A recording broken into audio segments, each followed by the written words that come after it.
Привет, друзья! Продолжаем с вами курс B2 и следующее задание по тому же уроку, на котором мы остановились в прошлый раз. Итак, you can see the interview with Lucy, Dr. Lulu, if you remember. She's a clown doctor in hospital. So we have the answers, but we do not have the questions. You should think, take your time and make up these questions based on these answers. So the answers will be your tips. Then we will listen and check ourselves, okay? So take your time and work. Good, guys. Now here are your answers, and of course, as I promised to you, we are going to listen. Come on. Tape script 2.6. Interview with Lucy. Do you like your job? Oh, yes, I do. I enjoy my job very much. Why do you like it so much? Because I love working with children and making them laugh. What do you wear to work? I wear crazy clothes, a fancy coat and stripy tights. Who are you working with now? Anyone special? Well, at the moment, I'm working with a very sick little girl from Bosnia. She's had so many operations. She's very special to me. Does she speak any English? No, she doesn't. We communicate through laughter. Isn't it tiring? Yes, it is. It's very tiring indeed. I'm exhausted at the end of each day. What do you do in the evenings? Do you just go home and relax? No, I don't. I often go out with friends. I have the best friends and the best job in the world. Tape script. Good, guys. So now you have all those questions and answers. You can stop the video and read this dialogue attentively. Yes, and then speak to yourself. Good. Okay, so now some other questions for discussion. It's again about the clown doctor's job and about some social working generally. So let's think about these questions. So what are some of the good and bad points about being a clown doctor? You can base on the text we've just read, or you can base on your personal experience, or maybe some examples of your friends. So you can just imagine good or bad points about being a clown doctor. The second one, what kind of jobs make people happiest? When are you happiest? At work, at home, or with friends, or maybe alone? What were your happiest times last year? It's often said laughter is the best medicine. Do you agree? Okay, let me first give you some examples of the answers, and then you will take your time and talk to me as well. Well, speaking about good and bad points about being a clown doctor, I think that bad points are even much more than good ones, because we all got used to think that clowns are happy because they smile all the time, they tell jokes, they do crazy things, and we think they are like kids, and kids are considered to be always happy, and they always laugh.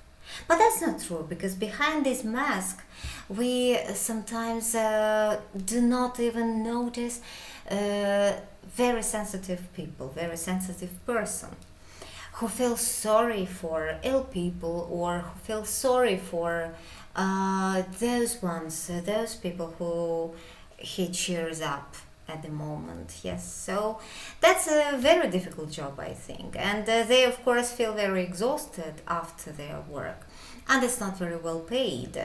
But the good thing is this job satisfaction. When you see the smiles, when you see the smile now, when you put the smile on the face where a few moments ago were tears, that's maybe the greatest happiness. What kind of jobs make people happiest? I think not only doctors and not only clowns, of course, and not only entertaining jobs, I mean. So it can be even teacher who helps you believe in yourself, helps you and makes you more confident, and helps you set new goals in front of you and achieve them with no fears.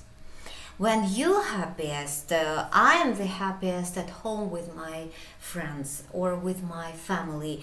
At such rare moments, I feel the happiest ever because I always have to work a lot and I miss my close people. That's why I appreciate every second spending with them. What were your happiest times last year? I'm not sure because I never count the happiest or the saddest time a year. No, never. So some days, even each day can be filled with both good, happy events and bad events. And such is life. So I never count because every day I try to be happy, or at least I try to do some actions in direction of being happy. It's often said laughter is the best medicine. Do you agree? Yes, I totally agree with this. And laughter and good mood and positive events in our life, which we, by the way, can create ourselves with our own hands. Yes, and not wait from the destiny some gifts. You can do these gifts to you every day. Just turn on the music and dance because you have to fit. Yes, and you have hands, arms, you have body, you can move, you can do whatever you want. So that means that you can achieve every goal and you can be happy. And what prevents you from being happy, that is the main question which you should ask to you. If sometimes you just sit and wait, somebody saves you. No, you should save yourself. So a little bit of motivation. And now stop the video and you talk to me answering each of these questions, okay? Good, guys. Thank you for conversation. And now we have social workers project. So which questions we should answer one by one? What kind of jobs make people happier? It's often said that love can be magical and resolve all the problems. Do you agree? What makes people work not for money but for people's happiness? Here I mean people, what sort of people according to their characters or some special traits of character. I mean, should the person have these specific traits of character to work for people's happiness but not for money? Can we combine these two actions, so work for people and work for money? Can we do it at once? And why people? And let me give you an example. So the person, not only kind people do this. So some people have enough money for living, enough money for happiness, or enough time to spend, and they decide to share their good with other people. And it's the best decision ever because he has free time, he has money to share, and that's very good not to waste it but to invest it in people's happiness. Okay? Could you choose which profession is the most difficult in your opinion? Which one? So maybe not only one, maybe some of them. So being a doctor is very difficult, being a teacher is very difficult, so every work has its difficulties. But what is the most difficult? Just think and prove your point of view. And could you choose such type of job in your life and why? Could you choose not the most difficult? That's about work for people, like social work which is not well paid, but after which you are very exhausted but with job but absolutely satisfied after this job. Okay, stop the video, set the time for 10 minutes and speak to me with no Russian and non-stop for 10 minutes. I'm here. Good, guys, very good. Okay, so next task is we are going to discuss some leisure activities, and the special task will not be only about matching, so you should match the picture with the name of this activity, but also you should think about the appropriate verb to each of these activities. So some of the activities we do, some of them we play, and some of them we just go. So take your time, match the picture and add the verb appropriate to this activity, okay? Stop the video, work, and then come back to me and we will check. Okay guys, finished. So picture number 1. This is yoga, and usually we do yoga. Picture number 2, this is fishing, and usually we go fishing. Picture number 3, it's golf, and we play golf. Picture number 4, aerobics. Aerobics, we usually do aerobics in the same way as we do sport. Picture number 5, this is, what is this? This is football. Play football, of course. Picture number 6, snowboarding. Snowboarding, we usually go snowboarding. Picture number 7, it's volleyball, we play volleyball. Picture 8, this is jogging, and we go jogging. Picture number 9, here is a mistake. Here we see the name of this activity as mountain climbing, but in the photo we see actually mountain biking. So of course mountain biking, it's better to use. So for mountain biking, we usually go mountain biking. 10, it's basketball, we play basketball, and that's it. But it's not the end of this task, because now we are going to speak and think deeper about each of them. So each of this activity you should discuss according to this scheme. First, say what activity you are talking about now, then people who do this activity, or how do we usually call them. For example, if this activity is fishing, so the person who does this activity is usually called fisher or fishman, I don't know, but fisher. Then place, do we need specific place for doing this activity? If the person likes fishing, where can he do this? Of course, somewhere on the bank of the river or on the lake, so anywhere where fish lives, right? So it's logically, or even on the boat, for example, in the sea or in the ocean, wherever. But we should have this specific place. Meanwhile, doing yoga, we do not always have special place. So it can be right outside, or even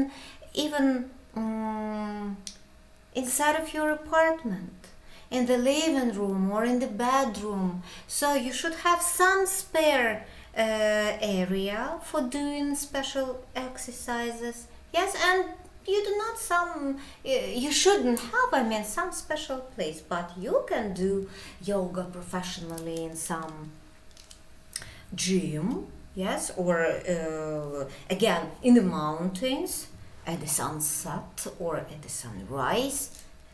Okay, equipment and clothes which the person needs to do this activity in a comfortable way. For example, speaking about fishing again, we should have something, right?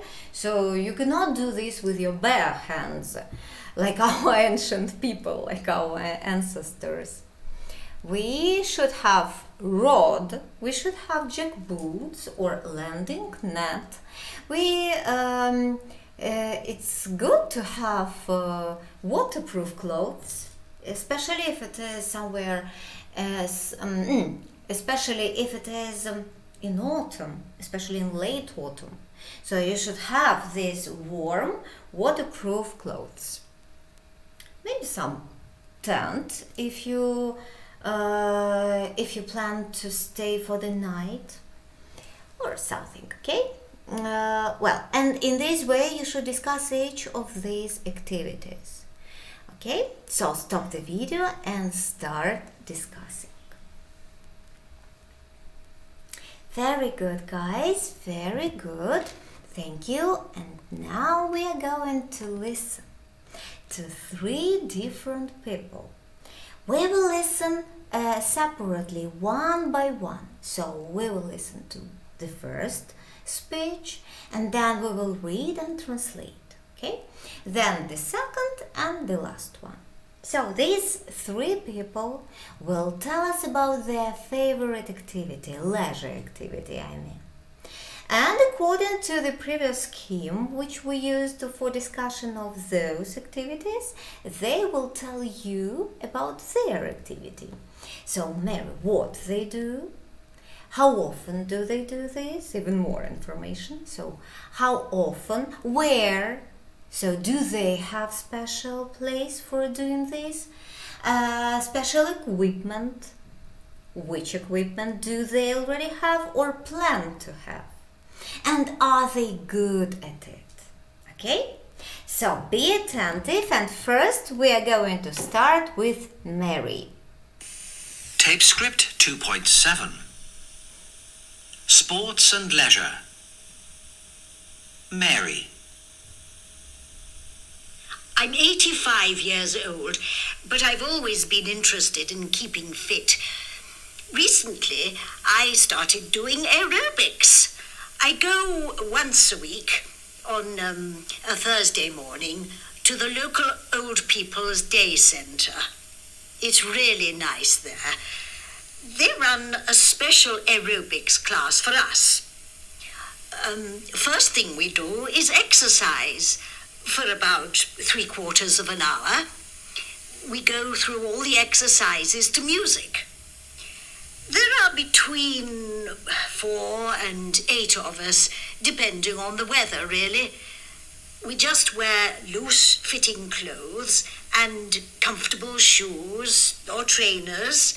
And apart from the music and Julianne, our lovely instructor, we don't need anything else. I'm quite good at it now.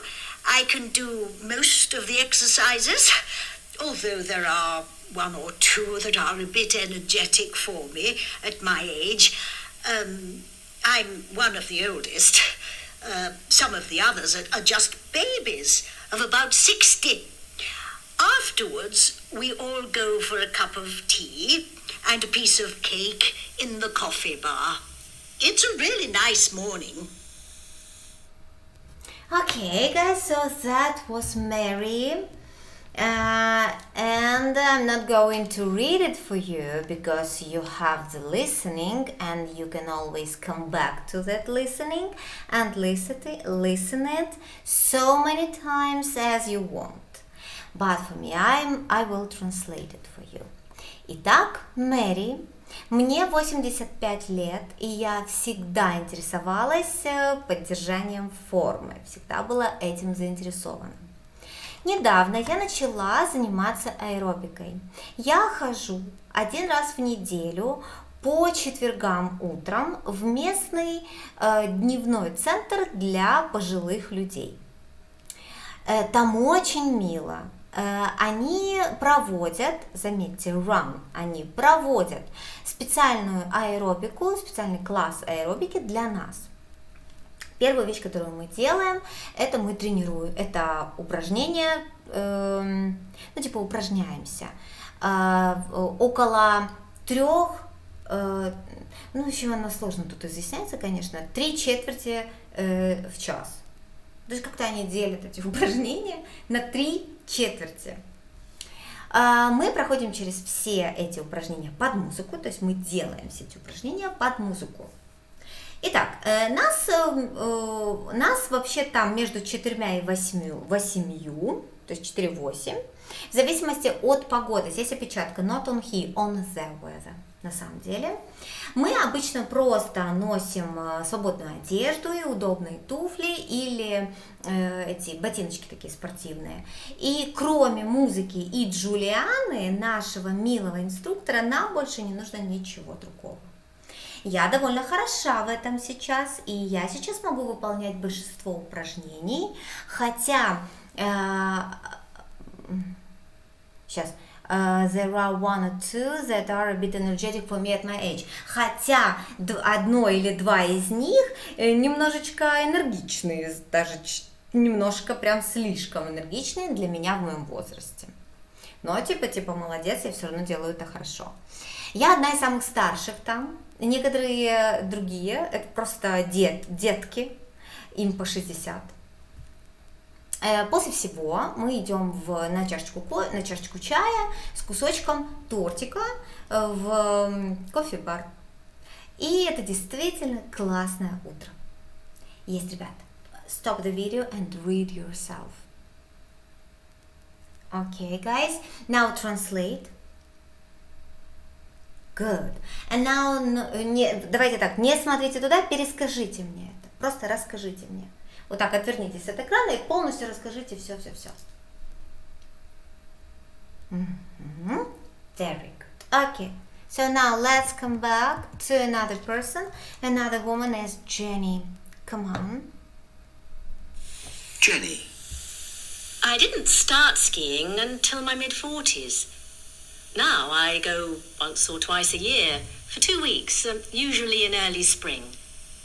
I live in London, so I go to ski resorts in Europe, in France, Italy or Austria. At first it was really difficult. Starting in my 40s, I spent most of my time on my bottom. But I was determined to learn, so I took some classes. My husband thought I was mad, but my children said, "You go for it, Mum." So I did. And now my husband's taken up skiing too. I have my own skis, ski poles, and boots and stuff that I take with me. And, of course, all the latest clothes. It's important to be fashionable on the ski slopes, you know. I have a lovely ski suit. I like to look good. Now my instructor says I'm a very good skier. And in fact, I even give lessons to friends. And my husband. If you've never been skiing, you should try it. Hey, I could give you your first lesson. Good, okay. So, Jenny, you can tell me, what did you catch before we listen? So, what did you understand? Good. Stop the video and talk to me. Without any details, just remember, what did you catch? What did you understand? Okay. Now let's read. Jenny. Мы не будем читать, да, как обычно, вы потом сами прочитаете. Перевожу. Я не начинала заниматься лыжами до того, как мне не исполнилось где-то 45. Середина 40-х, мы так не говорим, да? Сейчас я езжу 1 или 2 раза в год на 2 недели, и обычно ранней весной. Я живу в Лондоне, поэтому я езжу... Сейчас, извините. Итак, значит, я живу в Лондоне, поэтому я езжу на эти курорты лыжные в Европу, во Францию, в Италию или Австрию. Сначала это было действительно сложно, начинать в 40-х, когда мне 40, за 40. И я проводила очень много времени в перевертышах, я вот так вот валялась на спине. Но я была очень настроена на то, чтобы выучиться, и поэтому я взяла несколько уроков. Мой муж подумал, что я была сумасшедшая, но мои дети сказали: давай, мам. И я сделала это. И теперь мой муж даже догоняет меня в лыжах тоже. То есть taking up — это как бы догонять, то есть наверстывать что-то. У меня свои собственные лыжи и лыжные палки, вот эти poles, да, и ботинки, и остальное, и вся остальная ерунда, которую я беру с собой. И, конечно же, вся последняя по моде. Latest clothes — это прям свеженькая по моде. Это очень важно быть модной на склонах вот этих лыжных. Вы же понимаете, и у меня красивейший лыжный костюм, и я люблю выглядеть хорошо. Сейчас мой инструктор говорит, что я очень хороший лыжник. И на самом деле я даже даю уроки своим друзьям и своему мужу. И если вы никогда еще не катались на лыжах, то вы должны это попробовать. Я могла бы дать вам первый урок. Okay, stop the video and read yourself out loud. Good. And now please translate it. Okay, now turn around, yes, and please tell me everything you remember in English. Stop the video and talk. Good, okay. Хорошо, ребят. И the last one is Thomas. Thomas. I absolutely love football. I'm crazy about it. It's the best. I love watching it, but I especially enjoy playing it. I am 9 years old and I play for the local team at my school's football pitch. I play matches twice a week, on Friday evenings after school and on Sunday mornings. And we also have football coaching on Tuesday evenings when we just practice all our football skills. It's brilliant. We all have a special kit, a football shirt with a number on the back. I'm number 7. It's my lucky number. And we wear shorts, socks and stuff, all in matching colours. And of course, our football boots. Oh, and we also have to wear shin pads for protection, you know. We have a team tracksuit too, but we only wear this before and after matches, and for training. My mum always comes to support us, even when it's raining. My team isn't very good, and in fact, we nearly always lose. But we don't care. Our football coach Martin says winning doesn't matter, it's taking part that counts. Maybe he's right, but do you know what I think? I think it's just fantastic when we win. Yeah. Tapes. Okay. So what did you catch? What did you understand? Stop the video and tell me. Good, okay. So now let's translate. Томас. Я абсолютно обожаю футбол, и я с ума схожу по нему. Это он самый лучший, я обожаю смотреть его, и особенно мне нравится играть в него. Мне 9 лет, и я играю за местную команду на моем футбольном поле в школе. Я даже принимаю участие в матчах, играю матчи 2 раза в неделю, по пятницам вечерам после школы и в воскресенье по утрам. И мы также, у нас есть также тренировки, коучинг по вторникам, вечерам, когда мы просто практикуем все наши футбольные навыки. Это великолепно. У нас особенное специальное снаряжение. У нас футбольная рубашка с номером на спине. Мой номер 7, это мой самый успешный номер, это мой удачливый номер. И мы носим эти шорты, носки и всю остальную фигню, и all in matching colors. Все это в соответствующих цветах. И, конечно же, наши футбольные ботинки. И также у нас мы носим вот эти шинпэды, это для защиты ног. Специальные такие шинпэды. Не знаю, как это называется по-русски, просто шинпэды привыкла говорить. Дальше. Ну и у нас есть, конечно же, наш такой костюм спортивный, тоже командный, но мы носим его только до или после матчей, или для тренировок. Моя мама всегда приходит поддержать нас, даже когда идет дождь. Моя команда не очень хорошая на самом деле, и мы почти всегда проигрываем. Но мы не заморачиваемся. Наш тренер по футболу, Мартин, говорит, что победа не главное, главное участие. Да, возможно, он прав. Но знаете, что я думаю? Я думаю, что это просто будет офигенно, когда мы выиграем. Окей? Да, хорошо. Stop the video and read it out loud. Okay, stop the video and translate.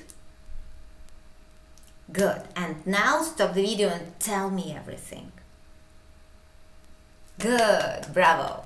Okay, very good. So now ask and answer questions with a partner. But I offer you, if you are alone there, so I offer you to choose any leisure activity and just tell me as if it was a project but with no time setting. Just tell me about your favorite leisure activity. What is it? So you should answer these questions speaking about this leisure activity. What sports do you play? If you play, if not plays, just do. What sports do you do? How often do you do this? Where do you do this? What equipment do you need or do you have already? And are you good at it? Okay? So stop the video and talk to me. Отлично, ребят, молодцы. Все, на этом мы заканчиваем нашу разговорную часть. На следующем уроке нас с вами ждет уже тест. И вы большие умнички, вы отлично поработали. Горжусь вами невероятно, обнимаю каждого из вас. Молодцы, продолжайте, не сдаемся. Идем до самого конца. Я рядом, ни о чем не беспокойтесь. Встретимся в следующем видео. Пока.